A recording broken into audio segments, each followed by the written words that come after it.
My sister Sarah called the other day and she said it was in the morning and she was out on the patio and the door was open. Sometimes the door's left open so dogs can go in and out. And her granddaughter Harper said, "A snake!" And her first initial reaction, no, it's not a snake, without even looking up, thinking it's just a worm or maybe a lizard. And certainly in our neighborhood, we got plenty of lizards. But then she looked up and it was a snake. And then what was more disturbing to her is half of that snake had already made it into her house.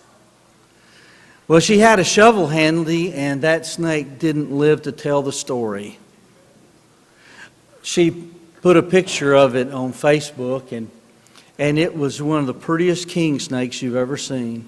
I've never seen one myself, in the wild, in a yard or in the woods, but black, yellow speckled.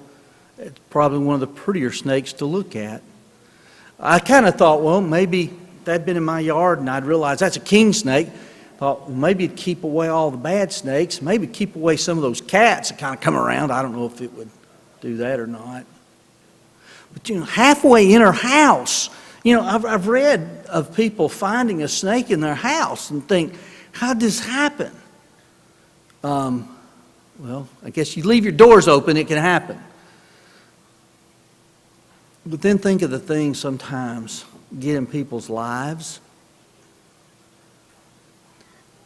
Some things that are very troubling to the individual himself, maybe even have a detrimental or destroying nature to the individual's life. Or maybe they get in his life and it's not only hurtful to himself, it's very hurtful to others. And more than anything, spiritually, it's damning. They don't keep living that way, you see, and go to heaven. At some point, that was not in their life. That snake, if it made it fully in the house, at some point it wasn't in the house.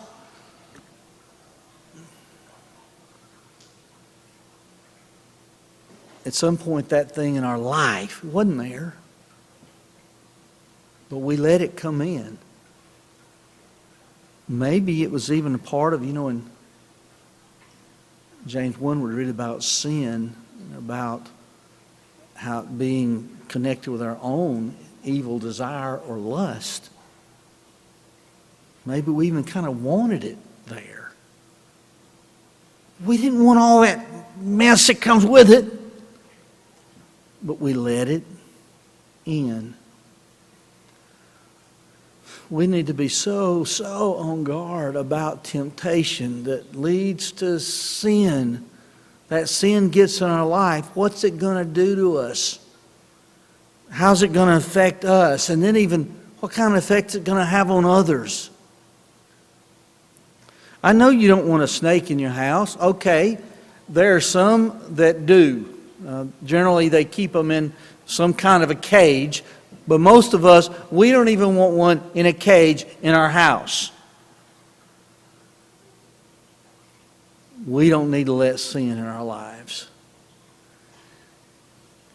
If we could assist you in your obedience tonight, maybe it's that beginning of the Christian life and a need to be baptized.